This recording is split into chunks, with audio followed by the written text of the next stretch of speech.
그가 전우가 인하여 그들을 할 것이요 그의 이름은 임마누엘이라 하리라 하셨으니 이를 번역한즉 하나님이 우리와 함께 계시다 하리라. 아멘. 우리와 함께 하시겠다는 그 약속 임마누엘이라는 제목으로 함께 은혜를 나누겠습니다. 작은 개척교회에 함께 예배자로 오신 여러분 진심으로 마음을 다해서 환영하고 축복합니다. 설교가 뭐냐 이렇게 그 정의를 여러 모양으로 내릴 수 있거든요. 설교 여러분 많이 들으시죠? 설교가 뭘까? 존 파이퍼라는 목사님 계세요. 그 목사님은 설교를 아주 간결하게 이렇게 표현하셨어요. 말씀을 풀어서 듣는 기분.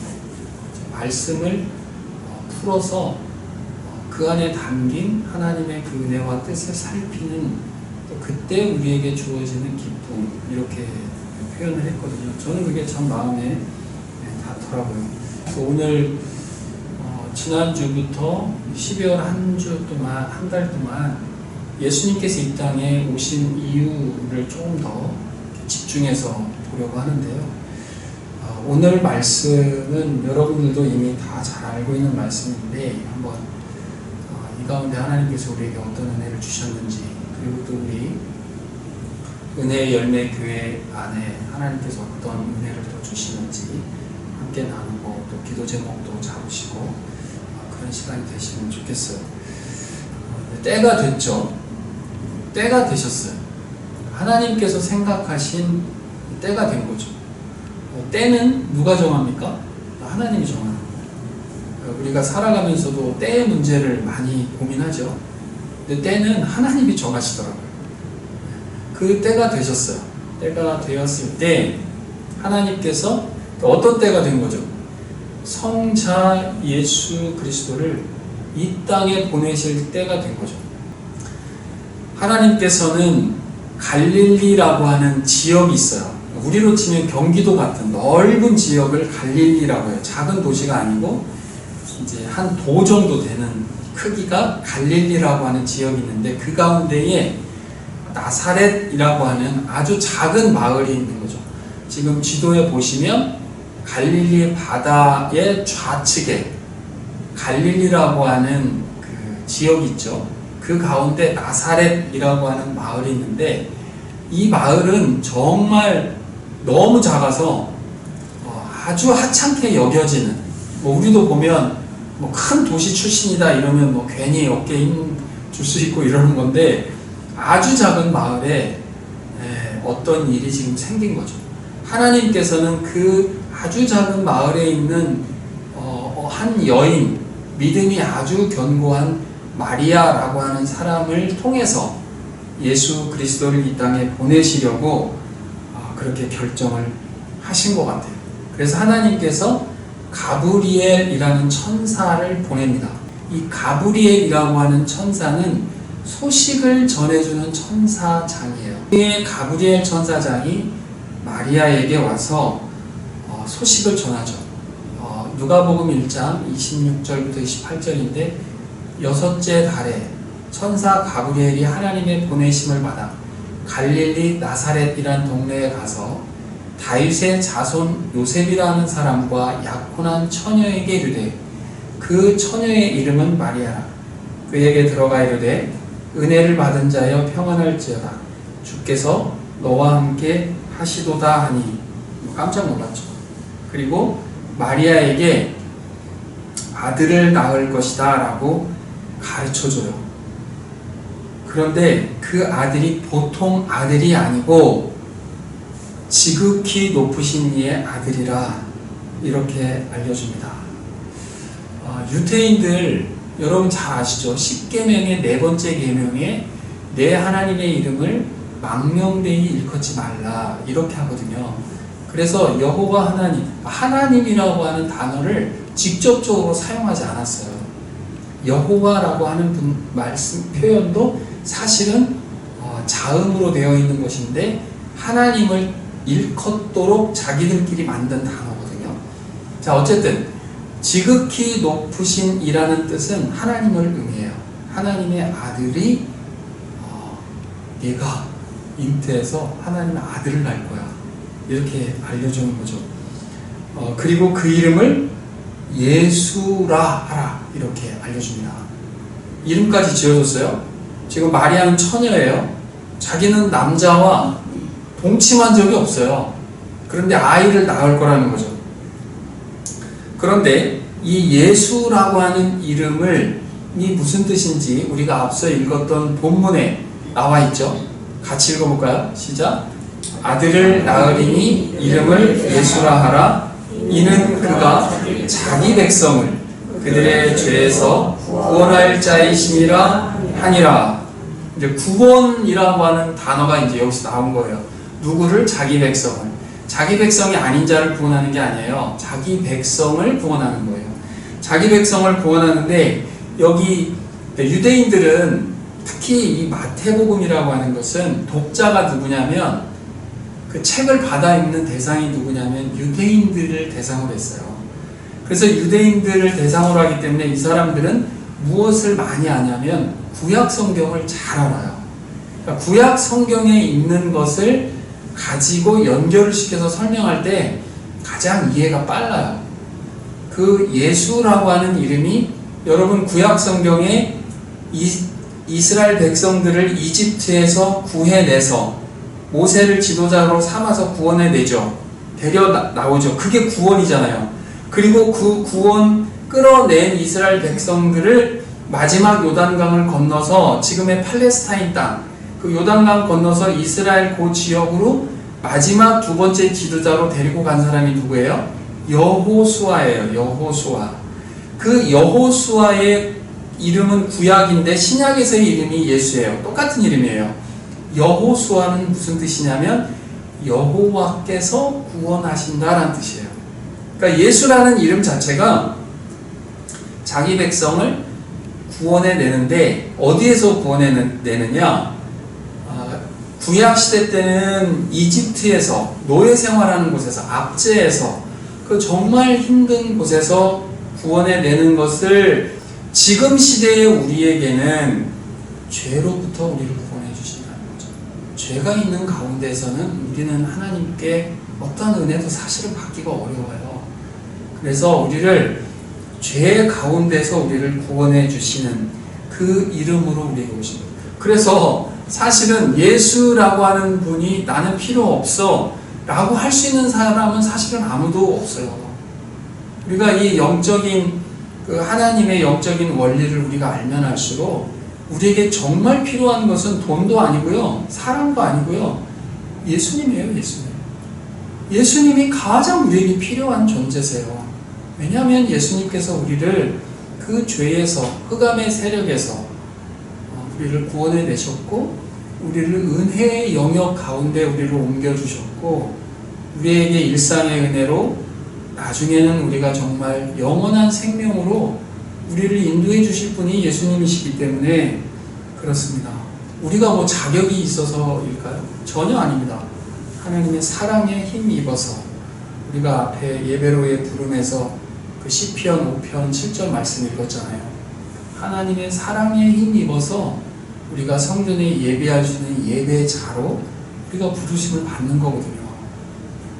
그렇게 예수님께서 우리를 우리의 죄에서 구원하시기 위해서 오신 분이다라고 알려줬어요. 누가 깜짝 놀랐을까요? 마리아가 가장 놀랐겠죠. 자기는 무슨 내가 어떻게 임신을 해. 그런 상황에서 시집도 아직 안 갔고 정혼은 했어요.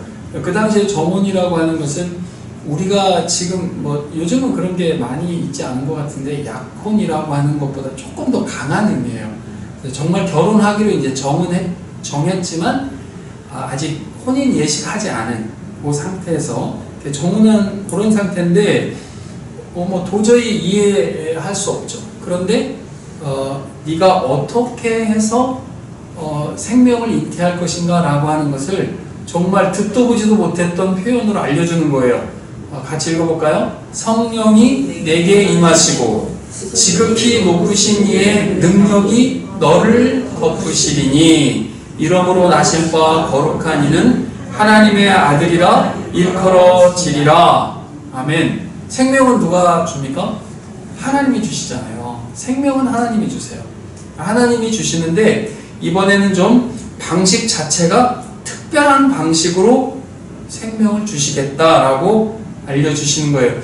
이게 증명이 될까요? 안 될까요? 증명이 돼요? 안 돼요? 되겠죠? 누가 알까요? 마리아는 알 수 있어요. 마리아 뱃속에 생명이 잉태되는 것을 마리아는 알 수 있지 않겠어요? 이제 조만간? 그러면서 엘리사벳이라고 하는 어떤 친척 이야기를 해요. 엘리사벳은 우리가 아까 지도에서 봤던 갈릴리 지역은 조금 위쪽이고 그 밑에 유대 지역이 있는데 꽤 먼 거리에 친척이 살았는데 그분은 이미 임신 정년기를 훨씬 넘었어요. 그런데 그분도 아이를 가졌다.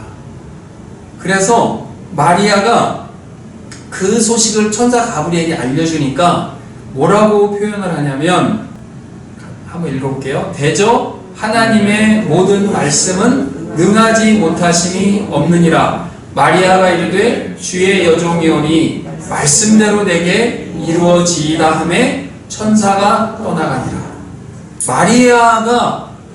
마리아의 믿음의 그릇이 보이는 장면이에요. 아멘. 알겠습니다. 제가 그 말씀을 받아들입니다. 저는 이해할 수 없지만 그 신비로운 능력이 저를 감싸고 성령 하나님의 능력으로 아이가 잉태된다라고 하는 것을 제가 믿겠습니다. 그렇게 받아들이는 장면인 거죠. 그리고요, 마리아가 그 사실을 누구에게 제일 먼저 얘기를 해야 될까요? 정혼한 자기 요셉에게 얘기를 해야죠. 나에게 지금 이런 일이 생겼어요. 그리고 내가 임신할지도 몰라. 근데 나는 그게 믿어져. 그래서 말을 해야 될 텐데 말을 안 하고 유대 지역으로 바로 갑니다. 바로 가서 3개월 정도 있다가 그 엘리사벳이 이미 임신한 지 6개월이 됐을 때거든요. 우리가 앞에 제일 먼저 읽었을 때 그 6개월이라는 표현이 나오는데 그 6개월이라는 말이 엘리사벳이 임신한 지 6개월 된다는 의미거든요. 그때 마리아가 갔을 때 엘리사벳은 이미 임신한 지 6개월이 되었고 3개월 정도 지나니까 이제 출산을 해야 되지 않겠어요? 그러니까 다시 마리아가 그 이모를 떠나서 다시 나사렛으로 올라와요. 올라왔을 때 어떤 상태예요? 3개월 정도 아이가 생긴 거예요. 마리아는 생각할수록 신비로운 거예요. 지금 자기 태중에 뭔가 느껴진단 말이에요. 지금 그 상태로 왔어요. 그 다음에 놀랄 사람은 누구였겠어요? 요셉이죠. 요셉. 정혼한 남자 입장에서 갑자기 자기 정혼한 여인이 3개월 정도 어디론가 갔다 온다고 갔다 오더니 배가 불러서 온 거예요. 그러면 요셉 입장에서 어떤 심정이 들 것 같아요? 아무래도 마음이 불편하죠. 나는 지금 저 여인과 동침한 적이 없는데 나와 정혼한 여인이 왔을 때 아이가 생겨서 왔으니까, 그래서 우리가 아까 읽었던 우리 18절 19절 보면 예수 그리스도의 나심은 이러하니라. 그의 어머니 마리아가 요셉과 약혼하고 동거하기 전에 성령으로 잉태된 것이 지금 어떻게 됐어요? 나타났어요. 배가 불러왔어요. 마리아는 알아요. 이게 성령으로 잉태됐다는 것을. 근데 요셉은 몰라요. 그래서 남편 요셉이 어떻게 했다는 거예요? 요셉 되게 착한 사람이었어요. 그 당시에 처녀가 결혼도 하지 않고 임신을 했을 때 그 유대 사회에서 그 여성들에게 어떤 해를 가할 것인지는 우리는 대충 상상할 수 있어요. 그런데 요셉은 그것을 고발하지 않고, 율법에 따라 고발하지 않고, 드러내지 않고, 이 여인이 뭔가 좋아하는 남자가 생겼나 보다, 나 말고. 그러면 내가 그냥 조용히 끊어야지. 그래서 저 여인을 보호해줘야지. 그런 착한 마음에 끊고자 했단 말이에요. 그럴 때 천사가 마리아에게만 나타난 것이 아니라 요셉에게도 나타난 거예요. 그래서 주의 사자가 현몽하여라는 말은 요즘 쓰는 말은 아닌데 꿈속에 나타났다라는 말이죠. 이르되 다윗의 자손 요셉아. 예수님이 누구의 자손이에요? 다윗의 자손이에요. 혈통이 있어요. 예수님은 우리 옛날 신화에 나오는 것처럼 알 속에서 태어나신 분이 아니에요. 혈통적인 족보를 갖고 계셨어요. 그래서 그 시대의 문화, 그 시대의 어떤 가치관, 그 시대의 풍습 이런 것들을 다 겪으신 그 족보 가운데 태어나신 분이거든요. 그 자손 요셉아, 내 아내 마리아 데려오기를 무서워하지 마라, 두려워하지 마라, 꺼려하지 마라. 그것 때문에 네가 감수할 것 때문에 위축되지 마라. 그에게 잉태된 자는 다른 남자로 인함이 아니다. 그 내 아내가 불륜이 아니야. 괜찮아? 성령으로 된 것이기 때문에 데려와 라고 얘기했어요. 요셉이 이해했을까요? 못했을까요? 요셉이 이해 못했어요. 처음에. 그런데 요셉이 처음에는 굉장히 당황했다가 추가적인 설명을 했을 때 아까 같은 말이죠. 아들을 낳으리니 이름을 예수라 하라. 이는 그가 자기 백성을 그들의 죄에서 구원할 자이심이라 하니라. 요셉이요, 자기 아내 데려올 것을 마음에 결정을 해요. 잠에서 이 말씀 전에 22, 23절 우리가 아까 읽었던 말씀이거든요. 주께서 선지자로 하신 말씀을 이루려 합니다. 그리고 처녀가 잉태해서 아들을 낳을 것이요 그의 이름을 임마누엘이라 하겠다. 기억하시죠? 우리와 하나님께서 함께 하신다. 그래서 요셉이 마리아를 데려오기로 해요. 그리고 데려와서 동침하지 않았죠. 아들을 낳을 때까지. 자, 지금 마리아하고 요셉하고 뭐를 맞춰볼 수 있을까요? 각각의 꿈에 나타났어요. 맞춰볼 게 3가지 정도 생겼어요. 자, 꿈에 나도 꿈을 꾸었고 당신도 꿈을 꾸었고 당신에게 먼저 그렇게 일이 있었다라고 하는 것을 내가 오해하고 있었는데 나한테 알려줬어. 이름을 뭐라고 했어? 천사장이 뭐라고 하라고 했어? 맞죠? 요셉에게도 알려줬고 마리아에게도 똑같이 알려줬잖아요. 2번째, 어떻게 잉태됐다고 그랬어? 나한테는 성령으로 잉태됐다고 그랬어. 맞아, 나도 천사장이 성령으로 잉태되었다고 했고 지금 나는 어느 누구하고도 동침한 적이 없는데 내 태중에 지금 생명이 느껴져. 그리고 3번째, 우리가 아까 읽었던 것처럼 요셉에게 알려준 말씀이 뭐냐면 그 이름을 임마누엘이라 하리라. 임이라고 하는 히브리어가 with, 함께 한다는 뜻이에요. 그 다음에 아누, 아누, 우리와 라는 뜻이에요. 우리와, 복수형이에요. 우리와. 우이라는 뜻이죠. 우리와. 임은 with.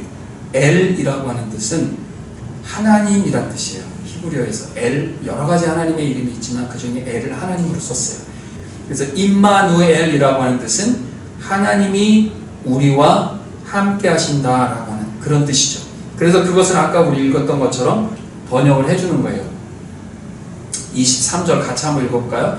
보라, 처녀가 잉태하여 아들을 낳을 것이요 그의 이름은 임마누엘이라 하리라 하셨으니 이를 번역한즉 하나님이 우리와 함께 계시다 함이라. 아멘. 근데 이게 선지자를 통해서 우리에게 알려줬다라고 하는 그 말씀이 누구냐면 이사야 7장 14절에 있는 말씀이에요. 그 선지자가 이사야예요. 근데 이 이사야가 예수님 태어나기 700년 전 사람이에요.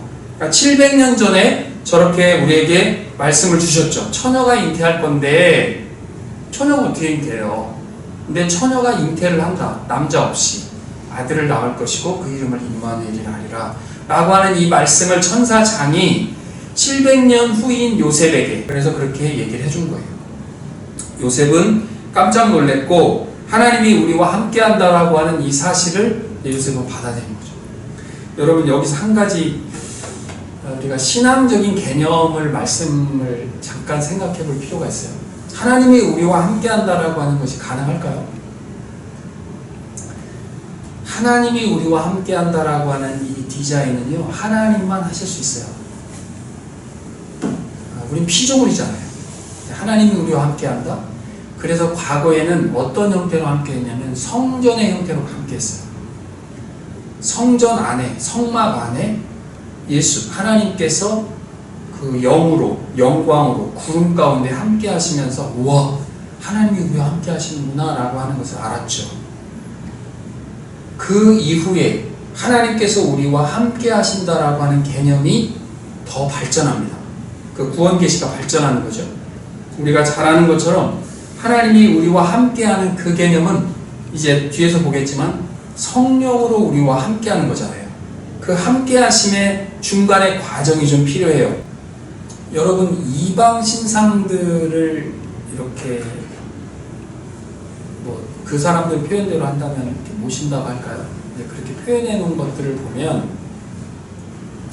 그것을 그 사람들은 이제 우상을 이렇게 섬기는 어떠한 자기들 나름대로 성전이라고 하겠죠. 성전이 이유가 뭐예요? 자기들 신이 함께 하니까 성전이라고 하는 거잖아요. 그런데 다 이제 이방 신상이든 뭐 우상은 다 거짓이니까 그런 것들이 존재하는 게 아니잖아요. 그러니까 하나님이 함께한다라고 하는 여러 형태는 있을 수 있지만 그 하나님이 함께하는 그 함께함이 진짜 함께하는 것은 하나님께서 우리와 함께한다라고 하는 것이었고, 그것에 대한 어떻게 보면 모조품 같은 거겠죠. 모조품 같은 것들이 이제 이방 쪽에 많이 생기긴 했는데, 그러한 건물 가운데에서 하나님이 함께 하시는 것이 사실상은 이제 더 발전하면서 그 의미가 넘어섰어요. 그래서 성전의 개념 자체는 이제는 하나님이 함께 하심이 성전인 거죠. 여기도 건물이죠. 하나님이 함께 하면 성전이 되는 거고, 그냥 건물이었지만 예수 그리스도를 믿는, 그러니까 우리 안에 성령이 있는 사람들이 공동체를 이루고 함께 예배할 때 이것은 주님이 함께 하시기 때문에 성전이 되는 그런 개념인 것이죠. 예수님께서 이 땅에 오셨는데 요한복음에 보면 사람들이 믿지 않았다 이렇게 표현합니다. 같이 읽어볼까요? 같이 한번 읽어볼게요. 시작. 영접하는 자, 곧 그 이름을 믿는 자에게는 하나님의 자녀가 되는 권세를 주셨으니. 하나님께서 자기 땅에 오셨어요. 근데 자기 백성이 하나님, 예수님을 하나님의 아들로 인정하지 않았어요. 거부해버렸어요. 주님이 이 땅에 오실 때는 자기 백성을 그 죄에서 구원하시기 위해서 오셨는데 이제 거부해버린 거죠. 근데 우리에게 소망이 있는 말씀이죠. 12절 다시 한번 제가 말씀을 보면서 말씀을 드릴게요. 영접하는 것, 곧 그 이름을 믿는 자들에게 하나님의 자녀가 되는 권세를 주셨대요. 여러분, 왜 믿는 자들이라고 했을까요? 하나님을 사랑하는 자들에게, 혹은 하나님을 소망하는 자들에게, 혹은 하나님과 어떤 다른 표현이 있을 수도 있을 텐데, 이 믿음이라고 하는 것을 하나님께서는 매개체로 삼으셨어요. 그러니까 제가 이제 그 포도나무 비유를 여러 차례 말씀드렸는데, 포도나무에 붙어 있는 가지라고 하는 그 수단을 무엇으로 하나님께서는 정하셨냐면 믿음으로 정하셨어요. 믿음, 이것은 수단입니다. 여러분, 우리가 음식을 먹을 때 음식을 담아서 먹는 숟가락을 제가 예로 들어본다면, 음식을 먹어요? 숟가락까지도 먹어요? 음식만 먹죠. 숟가락 먹는 사람 없죠. 음식을 담아서 먹는 이 숟가락이 수단이에요. 하나님과 우리가 연결되는 수단이 뭐냐면요, 믿음이에요. 우리의 믿음이에요. 우리의 믿음 때문에 우리가 뭘 하는 게 아니에요. 우리가 믿음이 엄청 좋아가지고 우리가 무슨 이렇게 영적으로 자부심을 갖고 이런 게 아니에요. 믿음이라고 하는 수단을 통해서 우리가 영의 양식을 받아먹고 하나님을 믿기 때문에 하나님께서 우리 안에 역사하시면서 우리가 강건해지는 것이죠. 그게 영적인 양식이고 우리가 건강해지는 거잖아요. 그래서 믿음이라고 하는 것은 수단이에요. 이게 연결고리예요. 이거 없으면 안 되는 거예요. 그래서 그 믿음을 통해서 하나님과 우리와 자녀가 되게 했대요. 이게 관계가 형성된 거예요. 처음에는 대부분 타인으로 만났다가 점점 관계가 형성이 되죠. 거기 믿음은 정말 중요한 거예요. 사람 사이의 관계도 신뢰잖아요. 신뢰하지 않는 사람은 어떻게 관계를 해요? 관계를 맺어갈 수 없어요. 네. 하물며 하나님이신데, 하나님과 우리 안에 가장 견고한, 가장 필요한 것을 하나님께서는 믿음으로 두셨어요. 그 믿음이라고 하는 것을 통해서 우리를 자녀로 삼아주셨다는 거예요. 근데 권세를 줬대요. 이건 약간 그 시대적인 배경이 필요해요. 여러분, 벤허라는 영화 아시죠? 벤허 영화 보면 그 주인공을 로마의 귀족이 양자로 삼아요. 양자로 삼는 게 자녀가 되는 권세의 가장 쉬운 설명이에요. 로마서 8장에 보면 무릇 하나님의 영으로 인도함을 받는 사람은 곧 하나님의 아들이라. 어떤 아들이냐면 너희는 다시 무소하는 종의 영을 받지 아니하고 무엇을 받았다고요? 양자의 영을 받았다는 거예요.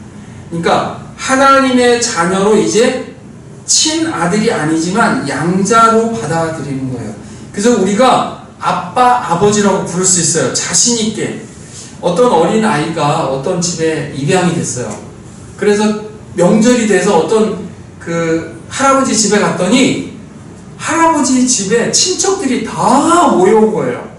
그래서 뭐 이 사람 저 사람들이 다 모여오니까 거기서 이제 소개하는 거죠. 이 사람은 어떤 한 집에 양자로 갔지만 이제 가족들이 엄청 많아졌다라고 하는 것을 이 사람이 아는 거죠. 그리고 그 집에서 가지고 있는 뭐 여러 소유물들 이런 것들을 아주 자유롭게 쓸 수 있게 된 거죠. 그게 자녀가 되는 권세를 받는 거예요. 그리고 여기서 얘기하는 양자의 영이 뭐예요? 성령이에요. 성령이 우리에게 임해졌다라고 하는 거죠. 우리 안에 영혼이 있어요. 그 영혼 안에 성령, 홀리 스피릿, 그리스도의 영, 양자의 영, 하나님의 영, 표현이 다 여러 다양하게 나오지만 성령 하나님을 우리 안에 주셨다라고 하는 것이죠. 아버지가 주셨다. 우리 지난 시간에 한번 우리가 이 감사주간에 살폈던 말씀인데 아버지가 우리에게 좋은 거 주신다 했잖아요. 그 가장 좋은 게 뭐라고 그랬어요? 성령이라고 했어요. 성령. 우리에게 성령을 주셔서 우리를 자녀로 삼아주셨다.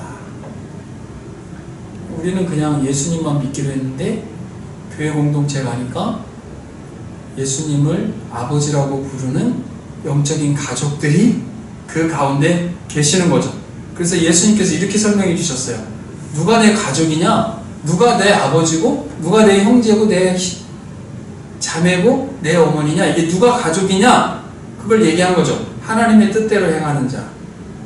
우리 안에 성령이 있는 자들이 우리가 같은 가족이다. 왜냐하면 성령이 함께 있으면요, 자기의 어떤 본성적인 것을 눌러내고 죄와 접근하는 것을 자꾸 밀어내고, 근데 나중에 가면 되게 혐오스러워해요. 죄 짓는 것을 되게 싫어해요. 결국은 성령께서 이끌어 가시는 대로 우리를 점점 지난주 본 것처럼 새롭게 되는 삶 가운데 우리를 인도해 가게 되어 있거든요. 그렇지만 이미와 아직의 개념, 심겼지만 심겼다고 열매가 바로 맺혀지는 게 아니듯이 그 과정이 필요하겠지만 그런 과정으로 우리를 이끌어 가신다. 우리 지금 이걸 이렇게 걷어보면 여기 교회 이름을 이렇게 작업을 했거든요. 작업을 하신 분이, 작업을 하러 오신 중에 한 분이 연세가 좀 있으신 분인데, 같이 오신 분의 소개를 빌리자면 아주 독실한 크리스찬이시래요. 그래서 처음에 원래 금요일 오전에 이 작업 이른 시간에 와서 하셨다가 작업해가지고 온 이 부착물이 마음에 안 드시니까 그거를 다 뗐어요. 이 개척교회인데 정말 더 잘해드리고 싶다. 그 마음에 이제 본인들이 잘 정성껏 해가지고 와서 딱 됐는데 이게 약간 안 맞은 거죠, 사이즈가. 그러니까 다시 다 떼가지고 그 잠깐 옆에 뭐 다른 걸로 좀 이렇게 붙여도 되는 수준인데도 안 되겠다고 한 분이 다 떼셨어요. 그리고 가셨다가 토요일 이른 새벽에, 토요일 나서 쉬는 날인데 다시 오셨어요. 이렇게 고가 사다리 작업하는 비용이 꽤 많이 들잖아요. 근데도 그분께서 다시 해 주셨어요. 왜 그랬을까? 그분이 좀 신앙을 갖고 계시다 보니 저랑 일면식도 없는 분이에요. 근데도 교회고 잘했으면 좋겠다라는 마음에 다시 해주셨어요. 제가 그걸 보면서 손해를 감수하고 수고를 감수하고 그렇게 해주시는구나. 너무 고맙더라고요. 그게 뭐겠어요? 다 같은 성령 안에서 함께 하시기 때문이 아닐까. 그래서 우리 안에 성령을 주셨기 때문에 우리가 하나님의 성전이다라고 고린도전서 3장 16절에서 말씀하시는 거죠. 우리가 처음에는 버려진 돌 같은 존재였어요. 사실은 건축자가 버려진 돌처럼, 예수님처럼. 그런데 예수님께서 우리를 발견해 주셨죠. 그래서 우리는 발견된 존재라고 말씀드렸는데요. 우리는 발견된 존재예요. 누군가에 의해서, 예수님에 의해서. 그리고 주변에 경건한 사람들에 의해서 우리는 버려진 존재였지만 발견된 존재가 되었고, 그렇게 우리 안에 성령이 임해진 거죠. 그래서 우리에게 하나님께서 부탁하신 것은 이제 그 좋은 공동체를 만들어가라는 거죠. 그래서 두세 사람이 함께 모인 곳에 주님께서도 함께 해주시고, 요즘 저희가 수요일날 사도행전을 보고 있거든요. 근데 사도행전 4장에 이런 말씀이 있어요. 믿는 무리가 한 마음과 한 뜻이 되어 모든 물건을 서로 통용하고 자기 재물을 조금이라도 자기 것이라 하는 이가 하나도 없더라. 사도들이 큰 권능으로 주 예수의 부활을 증언하니 무리가 큰 은혜를 받아 그 중에 가난한 사람이 없으니 이는 밭과 집 있는 자는 팔아 그 판 것의 값을 가져다가 사도들의 발 앞에 두매 그들이 각 사람의 필요를 따라 나누어 주니라. 좋은 공동체예요. 지금은 우리 교회가 좀 작지만 우리 성도들 가운데 혹 필요한 것을 채워줄 수 있는 그런 교회가 되면 저는 좋겠다 생각이 들어요. 네. 왜 하나님의 원리는요, 좀 있는 자가 약간 필요한 자들에게 채워주도록 하는 게 원리예요. 성령 하나님으로 우리가 그런 은혜를 받았으면 함께 공동체로 모이고 공동체 안에는 하나님께서 신비롭게 채워줌이 있어요. 정말요. 하나님께서 이 교회를 세워가심에 채워주시는 손길들이 있다고요. 그 손길들을 통해서 하나님께서는 또 흘러가도록 하나님 해주셨거든요. 그래서 어떠한 부담 가지실 필요 없이 함께 모여 예배하고, 우리 저 33절에 있는 게 뭐냐면 말씀, 복음, 진리를 통해서 우리가 은혜를 받는 거잖아요.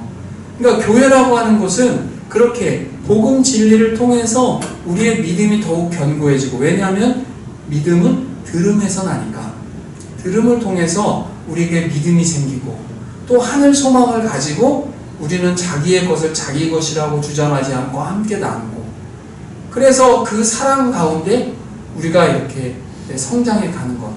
그래서요, 교회는 어떠한 교회가 정말 좋은 교회가, 다 물론 교회가 좋지만 믿음과 소망과 사랑이 실제적으로 있는 것이 좋은 교회다. 그걸 데살로니가 전서 1장에 보면 믿음의 역사, 사랑의 수고, 그리스도에 대한 소망의 인내, 이렇게 표현해 있어요. 그래서 하나님의 사랑을 받은 형제들, 너희를 택하심을 아노라. 우리도 알아야 되고, 하나님께서 우리를 사랑하셔서 택했죠. 제가 사랑과 택함은 어원이 같다고 말씀드렸어요. 히브리어 어원이 사랑하니까 택하잖아요. 누구를 택할 때 사랑하지도 않는데 택하나요? 사랑과 택함이 같아요. 그 택함을 우리가 알면 우리가 믿음과 소망과 사랑의 공동체 가운데 우리가 있을 수 있는 것입니다. 그런 좋은 교회가 됐으면 좋겠어요. 그래서 같이 기도해 주시고, 이 교회를 위해서 기도해 주실 때 믿음과 소망과 사랑으로 이 교회가 잘 서갔으면 좋겠다. 그리고 그 가운데 우리가 은혜의 열매를 맺고 누리고 나눴으면 좋겠다. 이렇게 기도해 주시면 좋겠다는 생각이에요. 다 우리와 함께 하신다라고 하는 그 약속인 것이죠. 그리고 정말 마지막으로 이 우리와 함께 하시겠다라고 하는 그 약속을 언제 주셨어요? 가장 마지막 시간에 요거를 딱 말씀으로 주셨던 게 마태복음 28장 16절부터 20절인데, 20절에 내가 세상 끝날까지 너희와 항상 함께 있겠다, 이 말씀을 우리에게 주시는 거죠. 나 혼자 있는 것 같아 라는 그런 생각 들 때가 있죠. 저도 마찬가지입니다. 정말 혼자이구나. 어느 누구와도 이 마음을 나눌 수 없구나. 또 정말 이 어떤 그 상태에 있을 때 나와 함께 할 수 있는 사람이 과연 있을까, 이런 어떤 때는 그럴 때 있죠. 그러나 예수님께서 이 땅에 오신 이유는요, 우리와 함께 있고 싶어서. 예수님께서 이 땅에 오신 이유, 우리가 좀 기억할 것은 임마누엘. 그것이 우리에게 신앙으로 있을 때 그것을 임마누엘 신앙 이렇게 표현합니다. 그래서 그런 은혜가 늘 여러분들에게 함께 있었으면 좋겠어요. 그래서 혼자 계실 때라도 주님은 나와 함께 하십니다. 하나님은 나와 함께 하십니다. 나를 혼자 두시지 않습니다. 내가 하나님을 믿고 내가 예수 그리스도를 나의 구원자를 믿을 때 내 영혼 안에 성령께서 함께 하시기 때문에 하나님께서는 나와 늘 함께 하십니다. 이 약속 가지고 살아가시는 저와 여러분 다 되시면 좋겠습니다.